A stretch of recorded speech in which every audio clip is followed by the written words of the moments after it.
Horticulture and Soil Conservation Imphal West Nasinduna Nongmagi Oiba Farmer Training Program Amasung Mahai Marong Yenthokpagi Thoram Ama Rashtriya Krishi Vikas Yojana Gi Mityang Makhada Lampel Pata Leiva Imphal West DC Complex Ki Kombirai Holda Pangthokre Thoram Aduda Athoiba Mitunglen Oina Imphal West Ki ADC Kaisam Zadumani Department of Horticulture and Soil Conservation Gi Headquarter Khwairakpam Lenin Singha Amadi Department of Horticulture and Soil Conservation Imphal West ki District Officer Asem Sunita Devi na saruk yaduna pangthoki Thoram aduga mari lainana farmers singda mahai marong karamna thani haibagi matangda nongmagi oiba training program amasu pangthoki amadi farmers singda Haira Singi Char Amadi Harna Chingba Sing Yantoke Thoram aduga mari lainana Horticulture and Soil Conservation Department Imphal West ki Assistant Agriculture Officer Oiriba Maisnam Paras Singhana Fungdokhibada Training asi pangthokpagi maru oiba pandamdi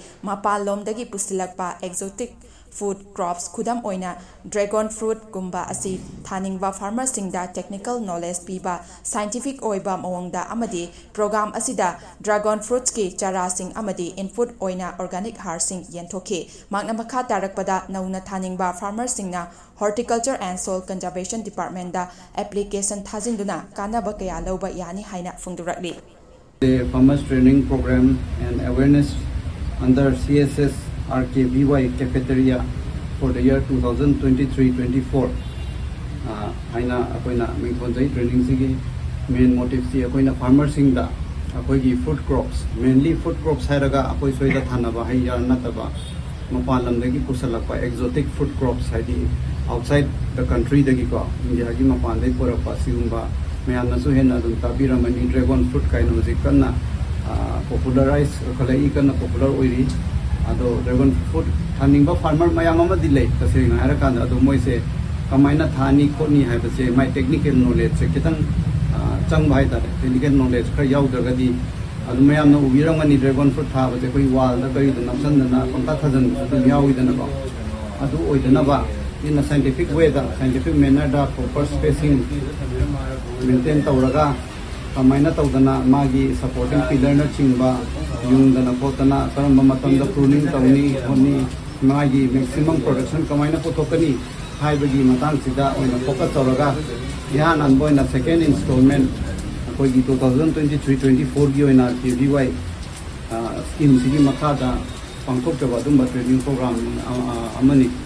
aduna ngasigi program sida koina resource person oina iroi semba kaw dagi assistant professor sir Roman musu akoina haidarui ma haro dum jabi de mana dragon fruit se adum dragon fruit kumba de avocado kumba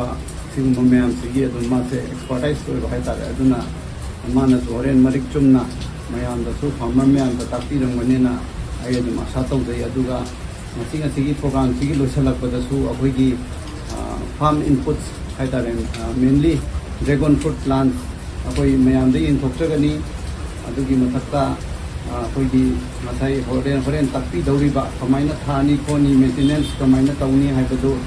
knowledge ko properly loksala matungda dragon fruit se farmer sing na thana nana bagida makta koina dragon fruit plants ka su provide adu thokjagala ba haitare aduga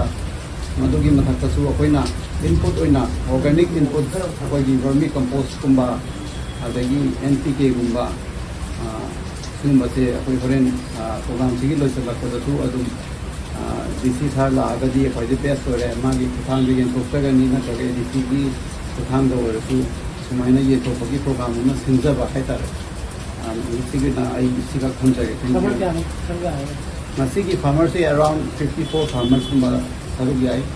ado koina target togjarambadi adudagi hena togani ado tasingna audik low pantha oibnina akoina hairubada koidi hairaga koigi lakpada kitang khudong cha da khotaba magi low ni pantha oibnina malabu kokung ni kokpa gi avocado gomba koigi dragon fruit manipur di maji successful tha dragon fruit avocado successful oi avocado se mainly akoigi valley district da kya thana de akoigi department of horticulture and soil conservation gi scheme mamagi makhada MIDH haidana Mission for Integrated Development of Horticulture haidana magi makhada koina dum fruit planting se adum provide to jaba haitare ado mainly avocado city akoi hilly district ka hill district पीजे है अदुगा हुजिकी हाइबीरिबा dragon fruit plant से अखोई valley district याम फजना दुम थारी अदुगा अखोई इम्फाल वेस्ट डिस्ट्रिक्ट ऑफिस की मखा हॉर्टिकल्चर की मखा गसु हुजिक याम फजना पुथोपा दुम फार्मर खरदी दुम लेरे अदुम मोय याम फजना अदुम मुसाना तमजा खोचादना को अदुम मसाना इवन रिसर्च तौजदना अदगी अखोइदा लागा तानादना अदगी इवन ICR काउन चिंगबदगी मसाना पुथोकनिंगबगी पुथोकसे थानिंगबगी मागी कहीं इनोतना है मसाना चलगा तमदरुब मैम हुए अदो